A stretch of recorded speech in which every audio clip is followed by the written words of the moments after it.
కానీ అసలు నిజానికి పరమేశ్వరాభిషేకమునకు ఒక భక్తుడు వచ్చి సంవత్సరంలో తరించిపోయే అభిషేకం ఎప్పుడు అంటే మార్గశీర్ష మాసంలో వచ్చే ఆర్ద్ర నక్షత్రంలో తెల్లవారుజామున చెయ్యాలి.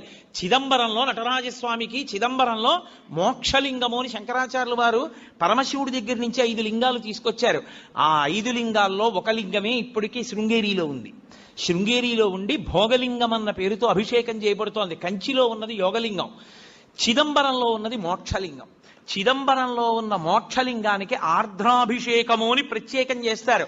అసలు నిజానికి దానితో కలుపుకుంటూ ప్రతి శివాలయంలో మార్గశీర్ష మాస ఆర్ద్ర నక్షత్రం నాడు తెల్లవారుజామున 3-4 మధ్యలో చెయ్యాలి అభిషేకం. దేవాలయాన్ని మంగళ వాయిద్యాలతో పరమేశ్వరుణ్ణి మేల్కొల్పి ఉత్సవమూర్తుల్ని తీసుకొచ్చేసి గబగబా ఆలయాన్నంతటినీ శుద్ధి చేసుకోవడం అంటే సిద్ధం చేసుకుని పరమేశ్వరుడికి అభిషేకం